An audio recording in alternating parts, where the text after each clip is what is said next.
veja bem, Glauber, o que os russos aprenderam, os chineses aprenderam, e nós também deveríamos ter aprendido, ao longo da Primeira Guerra Mundial e de tantas outras guerras, a Segunda Guerra, etc. Quando você abre duas frentes, você se enfraquece. Né? A Alemanha abriu duas frentes, uma para a Inglaterra, outra para a Rússia. Eles estão levando o Ocidente a abrir 3, 4 frentes. Imagina o seguinte, Glauber, hoje tem uma frente na Ucrânia, leste europeu. Aí você abre uma frente no Oriente Médio, contra o Hezbollah, contra o Líbano, contra o Irã, contra a Síria, etc. Aí depois você abre uma frente em Taiwan. A China invade Taiwan, você vai ter uma terceira frente. E ainda pode, amanhã ou depois, aqui na Venezuela, ele causar um distúrbiozinho qualquer para abrir uma quarta frente. A pergunta é como os Estados Unidos vai trabalhar em 4 frentes, uma distante da outra, milhares de quilômetros. Olha a logística que isso envolve. Olha a quantidade de pessoas. Né? É bem complexo essa situação. E talvez essa seja a estratégia. Né? Dividir você em várias frentes para que você esteja fraco em todas elas. Ou não suficientemente forte em todas elas. Me parece uma estratégia bem clara. O presidente da Venezuela, Maduro, fez um pronunciamento agora, tem 1 ou 2 dias, lá no aniversário deles de independência, falando sobre a Guiana. Ele ainda não esqueceu a história da Guiana, de tornar a Guiana parcela da Venezuela. Né? Nós tivemos agora uma esquadra russa, inclusive com um submarino nuclear, aportando em Cuba. Então, é um conjunto de fatores onde você está deixando a situação avançar em frentes distintas para que o seu oponente, no caso o Ocidente, não possa se concentrar numa única frente de batalha. Esse momento está se aproximando. Porque vai haver um momento que uma falha, uma detecção errada, vai gerar um estopim. O estopim geralmente são coisas que acontecem fortuitamente. Okay? Algumas podem ser um atentado de falsa bandeira e pode ser uma coisa fortuita. Nós estamos caminhando para essa última fase em que o catalisador bélico será implantado de forma definitiva. Seja o catalisador biológico que nós tivemos antes em 2020, seja o catalisador da cyberpandemia, que eles estão testando, né? Ataques à infraestrutura. Ou vejam bem, tudo isso são estratégias de guerra. Por exemplo, a imigração. A imigração, em tese, é uma coisa natural. O Brasil recebeu imigrantes italianos, alemães, etc. Né? A imigração pode ser usada também como uma arma de guerra, desde que o imigrante que entra no seu país não assimile a sua cultura e receba ordens de fora. Então, há uma série de ações de guerra de 5ª geração que estão ocorrendo há décadas. A imigração não começou na Europa agora há 2, 3 anos. Isso foi algo pensado, bem estruturado e conduzido metodicamente ao longo das últimas décadas. Muito bom, isso que a gente falar, né? A Europa, então, né? A cultura muçulmana já tomou conta ali da Europa, né? Agora, a Rússia o Putin tem certeza já, né? Que não é mais uma guerra por procuração, né? Por conta justamente desses operadores em equipamento que ele sabe que aquilo ali não é ucraniano. Mas ainda não é o suficiente para ele avançar uma casa, né? Então, ele tá dentro, um estudando o outro, percebendo os movimentos, mas ele já sabe, né? Isso já é claro, né? Para ambos os lados. Olha, eu comento no vídeo, acho 132, que já há uma pressão interna sobre o Putin, de assessores dele e de pessoas que estudam a área estratégica, né? Já há uma pressão para que ele dê uma resposta mais forte. Putin é muito estrategista, é muito calmo, é muito frio, não é? E ele tem colocado algumas questões antes, né? Primeiro porque, na verdade, ele vê os ucranianos como russos. É uma visão que ele tem. 2, ele acredita que qualquer medida mais bruta, como, por exemplo, um ataque maciço de mísseis ou usar um míssil nuclear tático, seria contraproducente para a opinião pública mundial. Mas há já uma pressão grande sobre ele. Quem for lá no canal Checkmate Global, o vídeo 132, salvo engano, Eu mostro lá um estudo e um assessor, que foi assessor do Yeltsin e é assessor dele, dizendo que está faltando capacidade de dissuasão da Rússia. Não é que ela não tem essa capacidade, ela não está usando sua capacidade de dissuasão. E olha que pensamento perigoso, Glauber. Vamos agora para um pensamento extremamente perigoso. Lá no 132 eu mostro isso. Há uma argumentação dentro dos assessores próximos a Putin de que tudo que ele fez até agora não dissuadiu a OTAN. Pelo contrário, ela começou a entregar mais dinheiro, mais armas para a Ucrânia, treinar mais os ucranianos, vai levar agora, está entregando F-16, treinando pilotos ucranianos, entregando mísseis. Então, qual é o argumento dele junto ao Putin? Tudo que você fez, Putin, até agora não foi suficiente para dissuadir a OTAN. Pelo contrário, ela só vem aumentando a aposta dela em cima da Ucrânia. Não importa quantos ucranianos morreram milhares, não são ocidentais, então quem está morrendo é ucraniano. Então, o pensamento é o seguinte, desses assessores: nós precisamos aplicar alguma dissuasão definitiva. Okay? Porque tudo que nós fizemos até agora não foi suficiente. Nós invadimos toda a parte leste, eles não pararam. Nós já bombardeamos com mísseis hipersônicos, eles não pararam. Nós já atacamos a infraestrutura, eles não pararam. A única coisa que eles não fizeram até agora é destruir Kiev, a capital da Ucrânia, junto com o governo, que é a coisa que o Putin sempre resistiu a fazer, porque acha que isso seria ruim do ponto de vista de impacto, né? Impacto da opinião pública. Mas há uma pressão atual sobre o Putin, e eu falo isso lá no canal, tá, para que ele faça um ataque nuclear tático em 2 a 3 capitais europeias. Sim. Tipo assim, depois que eu destruir 2, 3 capitais europeias, aí vai parar. É o argumento algo dele. estratégico. Seria nada com aquele potencial. O tático, ele vai num ponto específico. Num ponto específico, né? Sim. E aí o que acontece? Alguns defendem que seja uma capital importante, 2 mais fracas, países menores, tá certo? E outros dizem, não, vamos pegar 3 capitais pequenas, de países pequenos, só para mostrar o que vai acontecer depois. E há uma aposta entre eles, e aí é um jogo, né? Isso é muito perigoso. Há uma aposta entre eles que os Estados Unidos não vai reagir.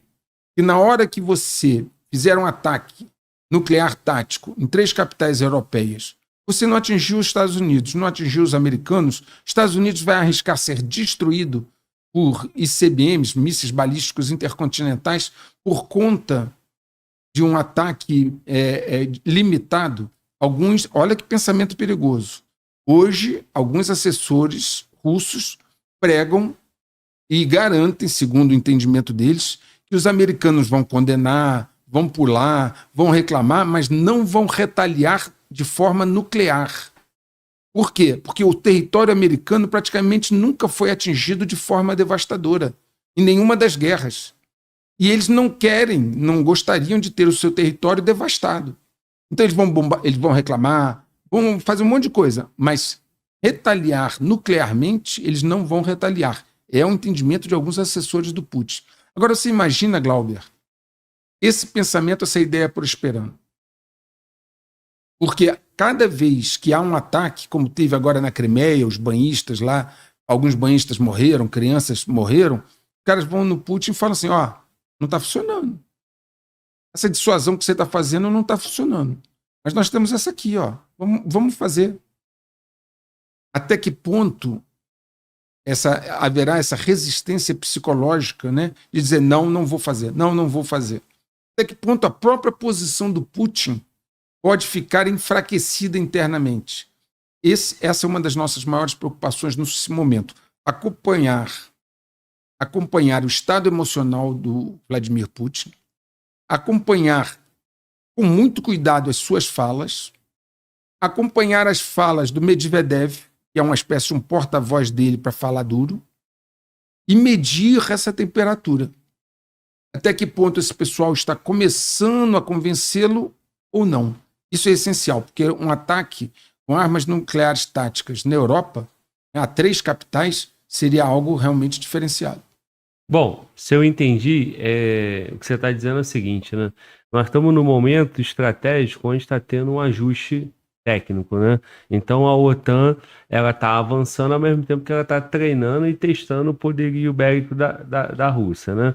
Então, por mais que tenha aquela pressão de alguns parlamentos, né, tanto da Europa quanto dos Estados Unidos, de não ficar botando muito dinheiro na Ucrânia, dizendo que a Ucrânia tem que resolver seus próprios problemas, isso não tem sido suficiente para ter um recuo, né? Então, chega com dificuldade, mas continua chegando muita coisa. Essa aposta dos Estados Unidos lavar só a sua honra, a sua moral e proteger o território americano seria uma aposta vencedora para a Ucrânia, porque aí para a Rússia, porque aí sim teria uma dissuasão forte e isso faria um abandono, um esvaziamento no apoio da OTAN para a Ucrânia. Hoje eles estão medindo o seguinte, principalmente a reação da população. Sim. Né? Isso uniria as populações da Europa contra eles ou isso causaria tanto temor que os caras pensariam assim, caramba, deixa o cara quieto. Pô, nós estamos brigando pela Ucrânia. A Europa nunca teve nada com a Ucrânia, não tem nenhum laço com a Ucrânia. A Europa ocidental não tem nenhum laço com a Ucrânia, nenhum laço importante. Então há um momento em que eles estão incentivando alemães, franceses, ingleses, etc., a botar na balança. Vale a pena esse risco em função da Ucrânia? Ou será que os nossos líderes estão apenas usando uma estratégia de desgastar a Rússia com essa guerra da Ucrânia, mas sem medir as consequências? Entende? Então imagina que você, meu amigo, morasse na Europa. Se estivesse morando lá num país europeu, que poderia ser uma das 3 capitais elegíveis pelos russos para um ataque. Você pensaria assim, nossa, eu posso sofrer um ataque nuclear aqui, pelo quê? Porque nós estamos defendendo a Ucrânia. Mas na nossa história do nosso país, quando é que nós estivemos ao lado da Ucrânia? Quais países europeus algum dia estiveram ao lado da Ucrânia para alguma coisa? Então é essa mensuração que está sendo feita, entende? Na hora que se chegar a pacificar o entendimento, esse é o momento crítico. Se entre os russos houver a pacificação de um entendimento de que esse é o único caminho para dissuadir a OTAN. Se eles pacificarem esse entendimento, eles farão. Mas ao mesmo tempo também não daria uma união e um sentimento de luta, né? Porque até então é contra a Ucrânia, né? Mas, por exemplo, um ataque à França, como é que isso também não uniria a União Europeia, né? Porque enquanto está lá, como por ser uma guerra de procuração, enquanto está na Ucrânia, por essa falta de sentimento, né? Eles não veem o ucraniano muito como russo do que como, né? Europeus ocidentais ali, né? Não seria também um tiro no pé? Pois é. Essa é o contraponto. Você sabe que a diferença entre o remédio e o veneno é a dosagem, né? Então, por exemplo, tem alguns analistas muito próximos de Putin que preferem um ataque, por exemplo, às repúblicas bálticas, Lituânia, etc. Por quê? Porque aí é só uma amostra e quem é que vai estar? O europeu não está ligado na Lituânia. Quem vai unir força pela Lituânia? Entende? Então, assim, é essa medição da dose que está sendo discutida hoje. Primeiro ponto, convencer Putin de que essa é a única dissuasão possível. E qual é o argumento? Veja a escalada nos últimos 2 anos em que nada do que foi feito convenceu a OTAN a parar. Esse é um argumento que eles estão colocando. Uhum. O segundo, tudo bem, vamos dissuadir com mais firmeza. Qual é a dose? Ataco Londres, Paris e Berlim? Ou ataco a capital da Lituânia, da Estônia e de um outro paizinho lá, só para mostrar que eu não estou brincando? Entende? Então, esse é um momento, eu sei que a maioria das pessoas não tem esse sentimento, mas isso está sendo acompanhado muito de perto pelos serviços de inteligência ocidentais. Entendeu? Até que ponto o Putin vai suportar essa pressão ou não? Né? Se ele disser não vou fazer e acabou. E aí quais são as consequências? Internamente, o pessoal começar a dizer, tá vendo, nós temos um líder fraco. Nós temos um líder e está permitindo nossos jovens russos morrerem na Ucrânia porque não tem coragem de apertar um botão. E aí começa um processo, Glauber, bem complexo interno. Isso acontece em toda a superpotência, né? Então, vem os camaradas... Por exemplo, na hora que morrer filho, neto, de 4, 5 caras importantes ali do governo, o cara já perde um pouco essa questão da frieza. Ó, meu neto morreu, meu filho morreu, o dele morreu. Vem cá, por quê? Por que você não faz nada? Aí começa uma situação complexa. Veja bem, Glauber. Começa uma situação assim... Presidente, o senhor, qual é a vantagem que o senhor está vendo nisso? Já dando a entender que ele estaria sendo beneficiado em alguma coisa. Presidente, o senhor está sendo fraco. E aí começa uma situação que, claro, não é primeiro no cara a cara, mas começa por baixo, solapando a autoridade, questionando a capacidade. E esse é um processo que já está acontecendo, ainda de forma branda, mas que nós entendemos que ele se tornará de uma maneira mais enfática nos próximos meses. É só os russos terem uma situação adversa pela frente. Se houver uma grande morte de civis russos, um ataque contra civis, qualquer situação muito adversa, essa pressão sobre o Putin vai escalar. Ela vai escalar, né? Estamos também acompanhando a possibilidade de uma contraofensiva russa agora no verão deles, inverno aqui, verão deles. Uhum. Então, tudo isso, Glauber, depende de como vão ocorrer as coisas no campo de batalha. Se os russos avançarem, tiverem conquistas, o Zelensky propor um acordo de paz que seja palatável, o Putin vai querer fazer um acordo de paz e parar esse negócio. Mas se houverem ataques decisivos contra os russos em que muitos civis morram, essa pressão sobre o Putin vai aumentar. Até onde ele vai suportar isso é difícil dizer. Nós já estamos num conflito, que não existe transição de poder sem conflito. A OTAN e o Ocidente já nomearam a Rússia e a China como seus oponentes. Eles, pelo lado deles, também já sabem que vão ter que brigar com o Ocidente, mas numa guerra onde eles já começaram a quebrar as pernas do Ocidente 40 anos atrás.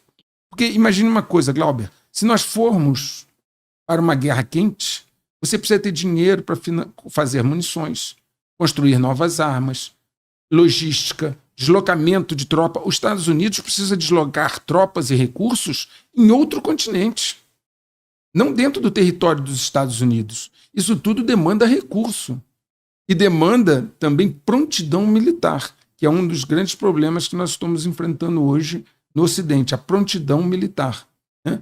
E aí, dentro de uma sociedade, imagine o seguinte, Glauber, imagine que nas sociedades do Ocidente comece um esgarçamento do tecido social, um conflito interno.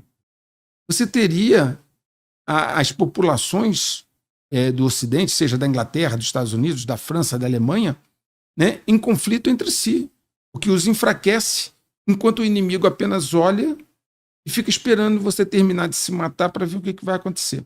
Então, é uma guerra que está indo para essa segunda fase. Ucrânia, Oriente Médio, agora essa ideia de Israel atacar o Hezbollah lá no Líbano, né, causa outra frente, onde, na verdade, as armas estão sendo testadas e a capacidade de um e do outro estão sendo verificadas. Eu só vou adotar uma determinada estratégia se eu perceber onde você é vulnerável. Eu não vou te atacar onde você é forte. Essa é a questão. Então, durante muito tempo, funcionou a ideia da dissuasão, né? Então, os Estados Unidos sempre vendeu muito poder, né? Sempre fez questão de mostrar muita força, né? Através da propaganda.